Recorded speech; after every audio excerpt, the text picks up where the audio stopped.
It's finally happening. Following Ross Atkins making a big move acquiring Anthony Santander, there is still one big move the Jays have to make, and that is surrounding Vladimir Guerrero Jr.'s contract extension. And a brand new report has just dropped, revealing some huge information surrounding the Jays' progress. And what this report entails has Jays fans absolutely fired up. So stay tuned for all that on this episode, as well as some other interesting updates as well. But before we get into it, quick reminder, if you're a part of the 70% who aren't subscribed to the channel, ladies and gentlemen, this is the place to be for daily Jays content, uploading multiple times a day, keeping you up to date with all the latest news. So if you want to continue to be up to date, make sure to smash that subscribe button. Thank you guys again for your continued support as we're on the road now to 16,000 subscribers, ladies and gentlemen.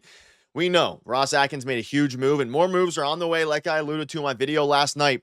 And I wouldn't be surprised if a move happens later today, whether that be Pete Alonso, Jurickson Profar. But in the meantime, a new report came out late last night surrounding Vladimir Guerrero Jr. And this is extremely interesting because this report just dropped, and it shows that a contract extension is a lot closer than we think. Now, this is from Carlos Baerga, and there's some other reports as well, but this is from Carlos Baerga. So take it with a little bit of grain of salt, but he's usually pretty accurate with these specific reports.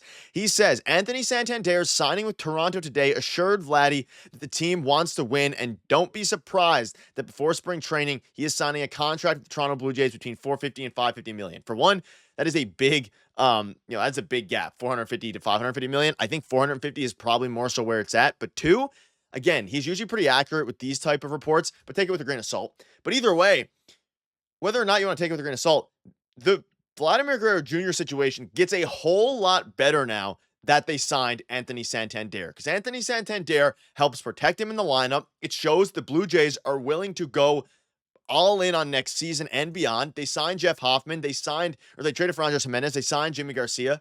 It is clear they want to win. Vladdy wants to stay in Toronto with the Blue Jays. So by the front office showing a willingness to go out and actually make all of these moves, make all of these transactions happen. Now, again, they have their first signing done, but it's still a great sign of things to come. All signs point to them making a bigger splash. However, this report is very encouraging. Now, you also have Hector Gomez kind of doubling down, saying, according to MLB former player Carlos Baerga, it would not be a surprise that Vladdy will sign a $450 to $500 million contract extension with the Jays before spring training. And again, the date is February 18th. That is the deadline, the limit that Vladdy set, the day. And kind of getting lost in all this, Anthony Santander talk, of course, he's a phenomenal player. We're all happy that they got him. But it's the fact that this shows to Vladdy that not only are they going to compete, but they are going to try, and they're spending big. They're going to go over, they're probably going to approach go over $300 million. And if that's the case, and they're willing to spend big on, Anthony Santander, go above and beyond that, and even trade for a guy like Miles Straw, which ultimately has ended up being empty cash, you have to assume that the Blue Jays at this point, according to this report, they're going to be heavily involved in trying to get Vladdy extended before the 18th, because it makes no sense for them to be willing to stretch the budget, be willing to do all these things just for them to let Vladdy walk. It makes no sense. So this report confirms that. But again, it is an extremely interesting situation for the Toronto Blue Jays surrounding Vladimir Guerrero Jr. Now, if you think back to a week or two ago from Hector Gomez again, who's been pretty accurate this offseason, and he's had his swings and misses in the past, but this offseason he has been good. The Blue Jays plan to make a second contract offer. And again, this one is from Hector Gomez. Pretty good so far this offseason. A second contract offer to Vladdy, which will be very close to what the player is looking for. Reports indicated that Guerrero wants at least 450, set to be a free agent. And again, 25 years old. We all know how good Vladdy is. So this is now two different reports kind of coinciding. And again, this was before the Anthony Santander signing, that they were going to get a second contract extension, because we know Vladdy came out and basically said they offered him $340 million. He declined. Hector Gomez came out and said they're going to go for a bigger contract extension. They're going to try to get it done. You then have Carlos Baerga, recently just saying, hey, the Jays are going to get this done after doing Santander, his contract. It makes a lot of sense. They're willing to go over their initial offer, and that's the big thing. Again, Hector Gomez, the initial offer was $340 million, whatever it was, right? The Jays are willing to go over that. You pair this with the fact that Baerga just said they're going to hopefully get it done before spring training, and his reports and his sources say they're going to get it done. He's pretty tapped in, and I assume he's tapped in with Vladdy. All signs point to this deal getting done. And that's what you absolutely love to see if you're a Toronto Blue Jays fan. Get this deal done. If you can get this done, you make one more big splash in free agency this offseason, Jays fans are going to be happy. Jays fans are going to be excited again. You get this one done, you go out, you make some more moves, you make some more splashes, and then ultimately, things are going to be looking good for this ball club.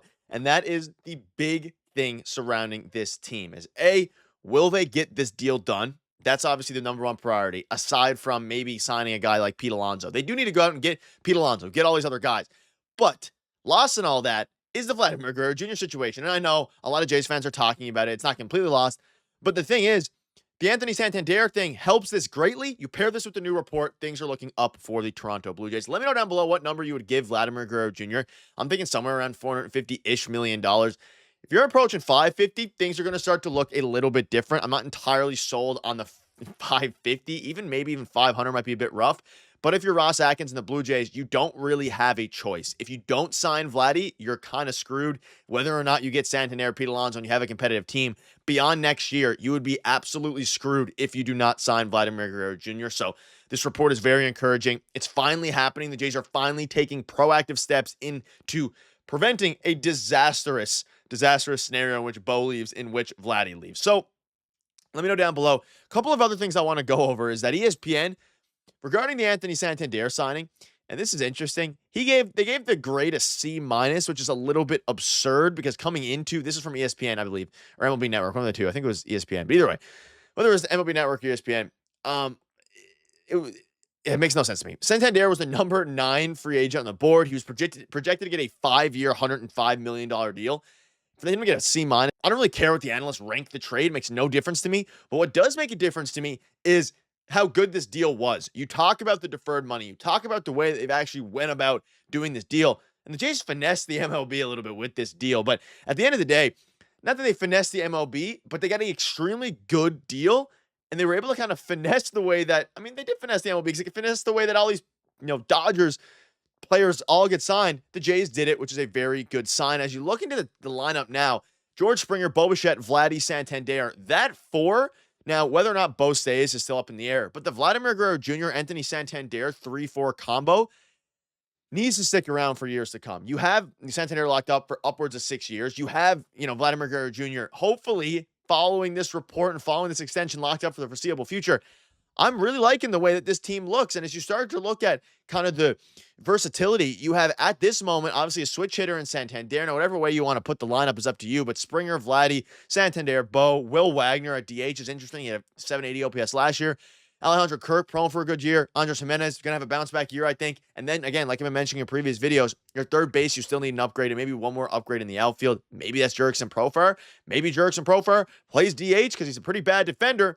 You already have one bad defender in, Anthony Santander, and albeit Profar is a much riskier profile player than some of these guys, I would still love it. I would love a big move, another one, and maybe even throw Max Scherzer in there as well and really get crazy this offseason. But either way, we're going to keep you up to date with all the latest news, so let me know down below. What do you think about this report? Do you think they need to get Vladdy done? You have to before the February 18th deadline. I think they're figuring out their whole team and then going to give Vladdy a huge offer, and then by February 18th, the team will be set, Vladdy will be set, and we'll be hopefully talking about a really exciting offseason, but there's still work to do. Ross Atkins is not done yet. He started off with a great signing, though, of Anthony Santander on a steal of a contract, especially with the way the deferrals work. They're opening themselves up to much bigger moves, and hopefully moves that will help entice Vladdy to stay, and that they can, convince Ed Rogers to throw $500 million at Vladdy so he stays. So let me know down below what your thoughts are. Again, thank you guys for your continued support, and make sure to hit the subscribe button. Cheers.